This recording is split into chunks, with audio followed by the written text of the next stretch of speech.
Ladies and gentlemen, welcome to the New York Downtown Clown Revue, March 15th, 2010 edition. I'm joined... No, I'm never going to be able to say it. I'm joined here today. Yeah. Okay, focus, right. I'm joined here today with the featured performer, Matt Mitler. Thank you, Chris. Hi. So, we're going to ask him a few questions about his clowning and about his clown career and some of his work. Talk about some of your training or some of your influences as a performer or as a clown. Okay. My original training was in fine art and then psychology and psychotherapy, and from there into experimental theater, which led me into theater in general, and I joined a theater company which had a mime part to it. So I was trained in mime and commedia as part of this company. And then from there I became very interested in work of a physical nature, which then took me eventually to Poland to work with Growtowski and his company, and other people that were more in the realm of physical theater than clowning per se. So it was that type of theater.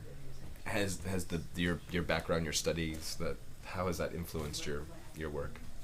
Your official studies, not your artistic, but your fine art and psychological studies. Well, fine art was the thing about fine art for me was just learning how to see, becoming sensitive to what is received through eyes.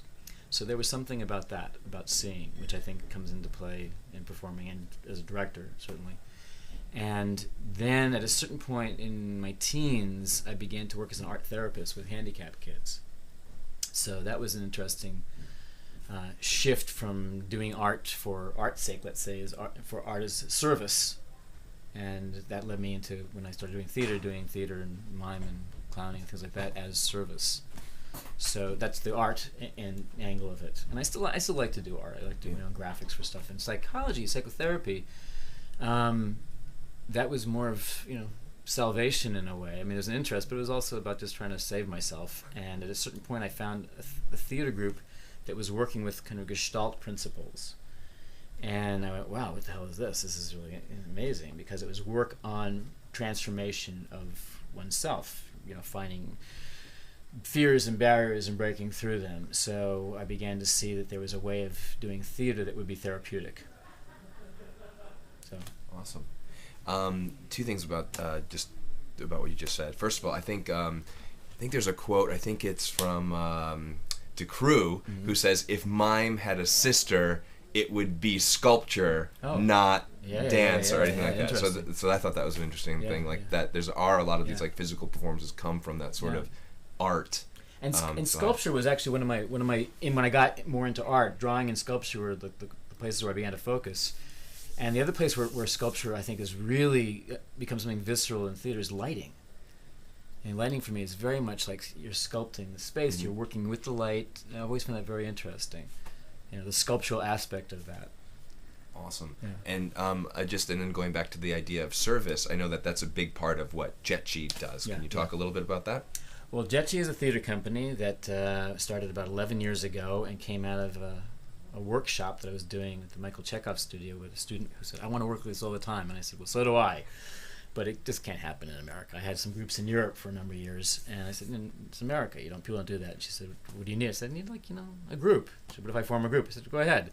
So she brought a group together, and eventually, people started to get serious about it, and we chose the name Dzieci because I did a lot of study in Poland. I mean, mime also, studied with Teatr Guest there.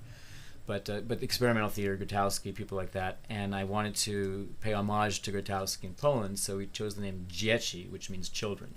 So it's Theater Group Dzieci, and the essence of Dzieci's work, or the core of it, is work of service. We work in hospitals, we work with kids, we work with dying people, we work with every kind of disability, handicap, disadvantaged population there is.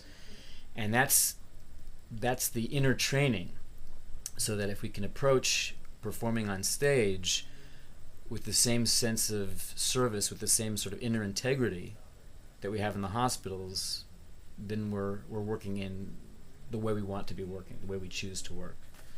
One of the things about the alternative spaces is that we often don't practice in the space beforehand. It's like let the space just inform us. And a lot of our pieces are there's a lot of improvisation to them. I mean, something might be set, like the text is set in Macbeth, but nothing else is set, right. Even who's playing what roles. In Fool's Mass, there is no text, it's just songs, and the songs are a certain order, it follows the Mass, but everything else is fair game. And someone can be in the show, in the company, and then they move off to Europe or something, they come back 5 years later, they can be back in the show again without rehearsing. Right. They might have to do different jobs, like carry the wine or carry the bread when they did something before, but everything changes because of that. I mean, they know the music, they know what has to happen, but we're all reacting. And the thing about performing in a sacred space like a church is that it has such an energy. And plus, this something real does happen there, and people believe in what happens there, that you're instantly humbled.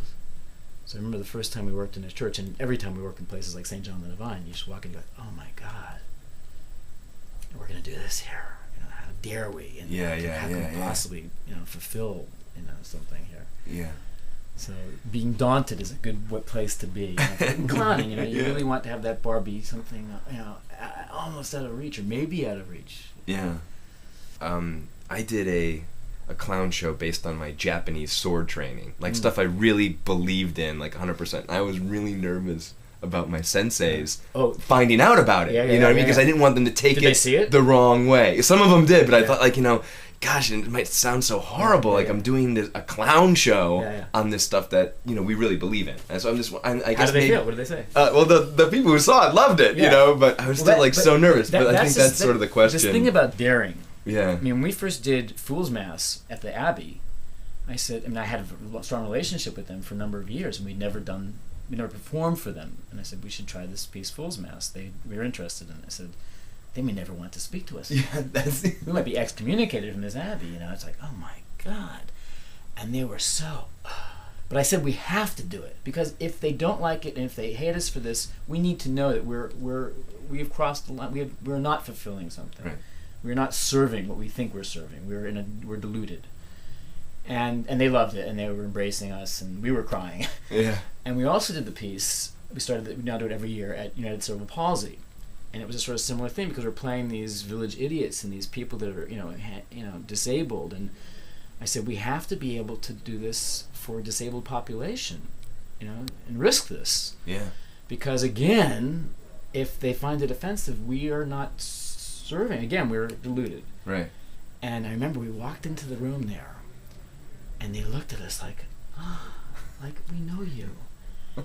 And again, before we'd even started the piece, we just entered the room. When we entered in character, we all started to cry. Yeah, unreal. And we were weeping through that entire piece. Wow. And at the end, they wanted to get up and do some of the piece with us. And they embraced us as we were not making fun of them. We were praising them. And, it was such an amazing thing, but we had to risk it. We had to try that. Well, I think we should wrap it up. Thank you so much for talking with us today. This is, I understand, the final. Yeah, this is the final interview, and I am very honored to be here with Chris. I was one of the earlier incarnations of the club in the little downtown St. Mark's. So congratulations thank you very much, a very successful run. Very good. Well, thank you so much. Do you have anything that you want to plug? Anything you want to talk about? Look up dziecitheater.org, and it's THEATRE, the European way. We'll be at the Psalm in Philadelphia April 10th and 11th. On April 10th in the evening, we're doing Macbeth, which is our version of Macbeth where everyone changes parts from scene to scene, and no one knows who's going to do what part at any given time. And on Sunday morning, we're doing our Fool's Mass. Excellent. As a morning Mass. Well, thank you so much for talking with us today. It was really fascinating. Thank you. All right.